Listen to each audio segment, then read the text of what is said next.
Hello, it's Nicko with Food Cravings, and today we're making one of my favorite dishes of all time and a regional classic, Mediterranean style green bean stew. Although this dish goes by many names, I'm gonna keep it simple and call it green bean stew. This dish is usually reserved for the cold months, specifically for fall and winter. Here I have some fresh green beans. If you can't find fresh, you could also use frozen. And we're gonna start by trimming the ends off, and you'll want to be careful with this. The best way to do this is by taking each bean roughly with your fingers under the knife. Run the knife upwards, but catch it on your thumb very lightly, and when you feel the blade touching your thumb, stop. That way you won't cut yourself. You could also do this on the cutting board. Simply take the bean and trim each of the edges. We're also going to cut the beans in thirds so that they're easier to eat. Again, we'll want to trim both sides, then cut in thirds and set aside. Once that's done, we'll transfer them into a separate bowl and give them a quick rinse.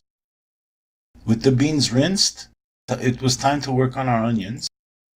So I gave them a quick dice. Next, we're going to season our meat on both sides generously, sprinkling with salt and pepper. We're also going to need some ground cumin, a few cloves of garlic, as well as some whole canned tomatoes. Of course, we're also going to need some salt and some tomato paste. We're also going to need some lemon. And just because of the convenience, I quartered mine up because it's easier to squeeze faster that way. Also, we'll need some Aleppo pepper and some mint. In a hot pan, on high heat, we'll add our meat. And here I've already oiled the steak on both sides and seasoned liberally with salt and pepper.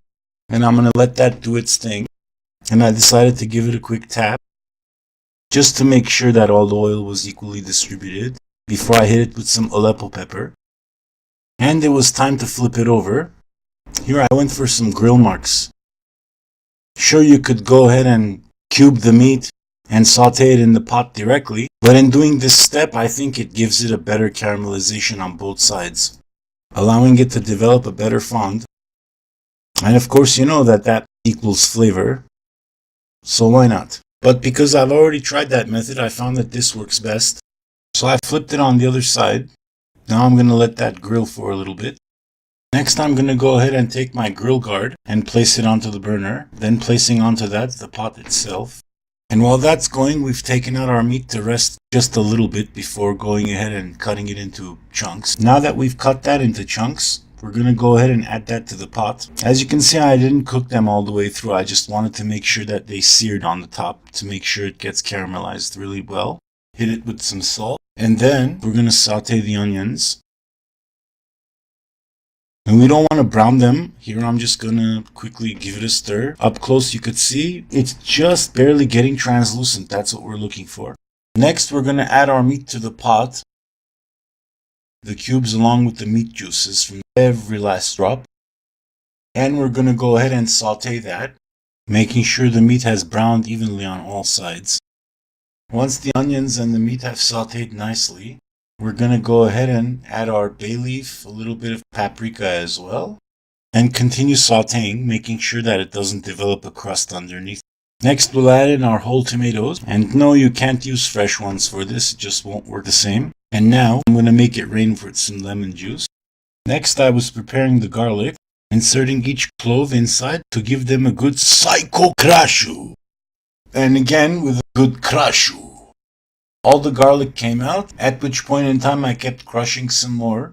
And it was a good idea here to use a butter knife to scrape it all off. In the meantime, with the pot simmering, I added in some more Aleppo pepper, the salt, and the mint. Next it was time for some cumin. Then I added in some tomato paste, scraping the sides of the bowl. And it was time to give it another stir, evenly incorporating everything we just added in. Here you could see it's nicely starting to reduce some more, at which point in time it was time to add in the beans. After stirring that in, going under and over again, I also added in the onion. And it was at this time that I decided to add in some water, just halfway up the meat line, not fully covering it. You don't want to submerge this, you just want to braise it. Now it was time to let that come to a boil, so I covered it. Moments later I noticed it had reduced, and I added in some of the meat juices deglazed from the bottom of the pan from which we sauteed the steak. Then it was time to give it another stir to make sure that the juices get incorporated evenly. After a short while, when it came up to a simmer again, I decided to check the meat for doneness and noticed it needed a little while longer. By this point, the house was smelling wonderful, so I decided to stir again, at which point in time I took the spoon out and checked out the bubbles. Let's take a closer look, shall we? Oh my god, I told you guys, that's Chef Nicko style. After that little moment of enjoyment, I decided to stir again, and you'll probably have to do this too. You'll want to make sure that it didn't catch underneath, getting all crusty and sticking to the bottom. And it was here that I could really tell that it had reduced nicely. The broth started thickening and the stew generally just started coming in together. Shortly thereafter, I added in some butter and gave it one more stir. This adds a nice sheen to the entire stew. Moments later, I could tell this reduced some more, and that by this point, our stew was almost done, so I gave it a few final stirs and checked for seasoning. The meat itself was tender enough that it was time to plate up real soon. But first, let me stir it again for you guys to see real closely here. It looks like all the flavors have incorporated, and I decided that this was the time to plate it up. And traditionally this is served with rice, so that's the way I had mine. And I started plating one spoonful at a time,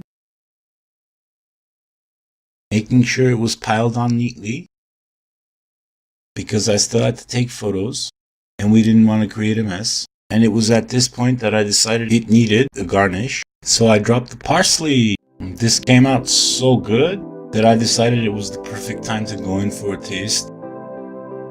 And so I did. The savoriness of the meat and the tanginess of the green beans along with the tomatoey flavor, it just added an extra dimension to the flavor profile. The rice just helps counterbalance everything.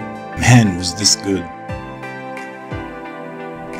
I hope you've enjoyed our recipe for Mediterranean style green bean stew. Now you can impress your family and friends by preparing this dish at home. And please don't forget to like and subscribe. For more info and ingredient amounts, please visit www.chefnickostyle.blogspot.com. Thank you and see you soon.